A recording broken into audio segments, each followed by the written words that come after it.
आ जहाँ प्रेम होला तहाँ हर नियम के तुरे के पड़ेला। हाँ जी सही बात बा। इंसान ही ना भगवान भी अपन नियम तोड़ देले। हाँ जी अपना भक्त के प्रेम देख के।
एगो मुकेश जी के गीत रहे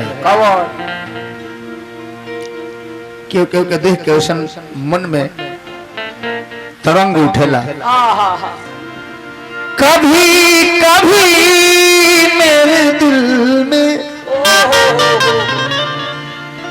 ख्याल आता है कि जैसे तुझको बनाया गया है मेरे लिए। तू अब से पहले सितारों में बस रही थी कहीं, तुझे जमीन पे बुलाया गया है मेरे लिए। सुहाग रात है घूंघट उठा रहा हूं मैं, कभी कभी मेरे दिल में ख्याल आता है।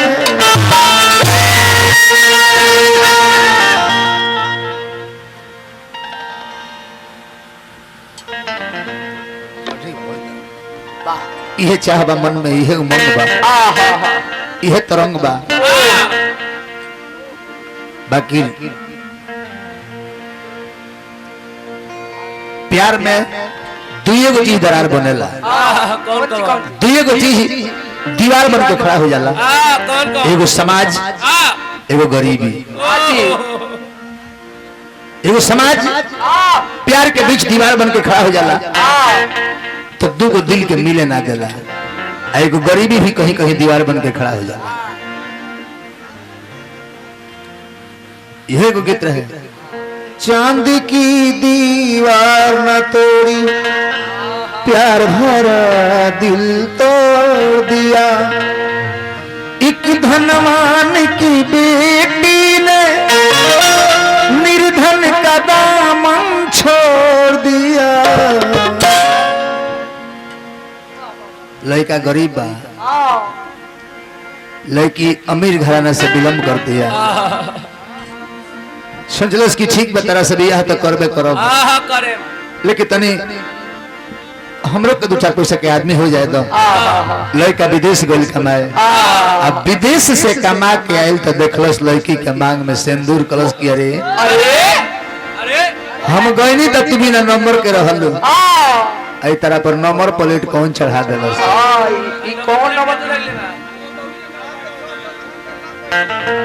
कहता लड़का भरली हलू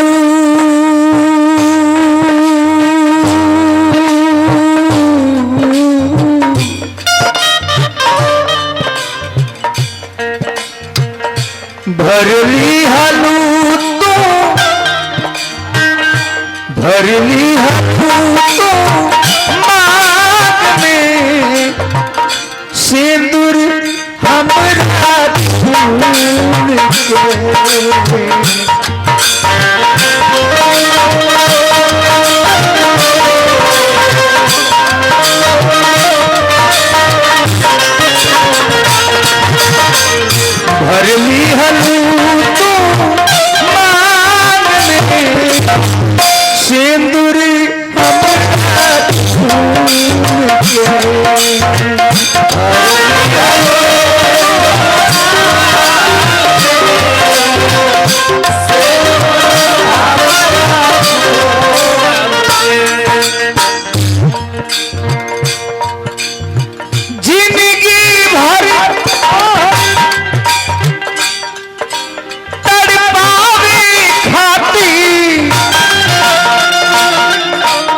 मंच के संचालक महोदय रवि राणा भैया पुरस्कार दिहनी हजारों हजार रुपया भगवान से प्रार्थना करो शुभकामना करो जिंदगी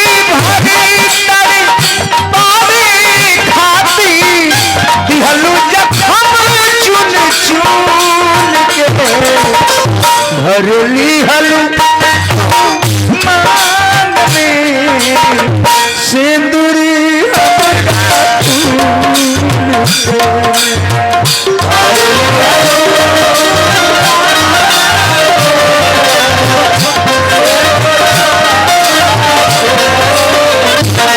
भरली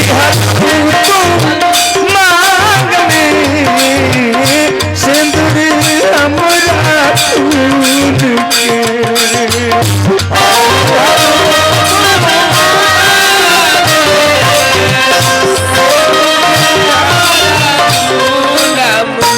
जिंदगी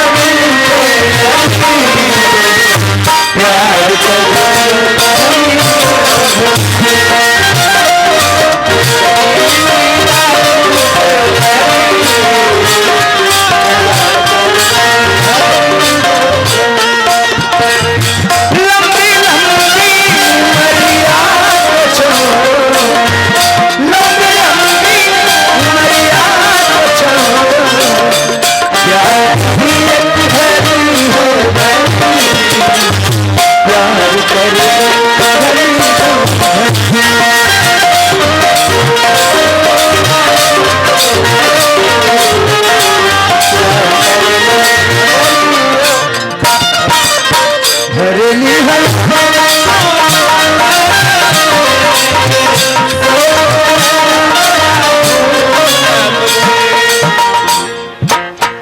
तू तो अपना बलमुआ के सीज पर सुबह मान बाबू अपना ससुराल के शोभा बढ़ाओ लेकिन आज भी हमारा दिल में तारा खाती उतना ही प्यार बा फाटी छाती याद करी जब पीपल की पूछा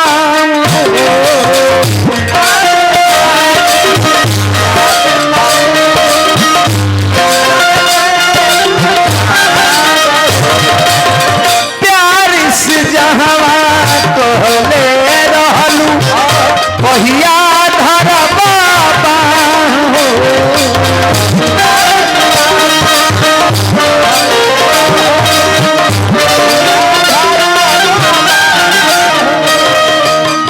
कमेटी के अध्यक्ष महोदय हमरा के पुरस्कार दिहनी 200 रुपया भगवान से प्रार्थना करब शुभकामना पूरा मंडली के रुपये दिले गए याद करी जब पीपल की ऊंचा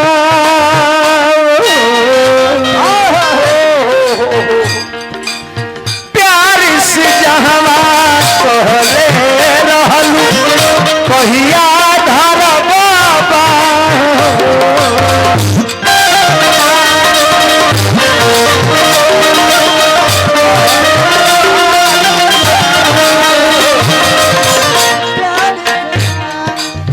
ओही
अंतिम मंत्र लड़का कहते कि जा जहाँ रहो तू खुशी रहो दिल से बातें दुआ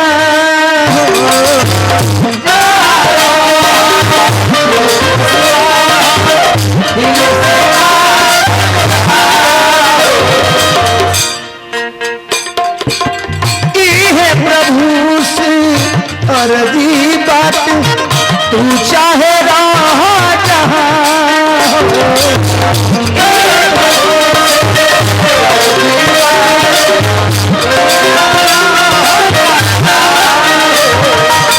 तू कहीं रहा लेकिन बस एक बार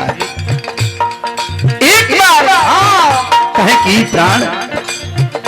प्राण जब ले तार बोली ना सुनी तब ले निकली ना एक बार आ जाइए वो मेरा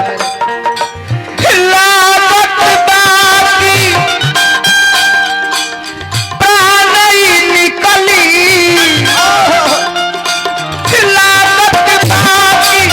प्राण निकली तोहरे बोली सुन के हर लागत बाकी प्राण निकली तोहरे बोली सुन भरली हलू तो मान में तो सिंदूरी हमरा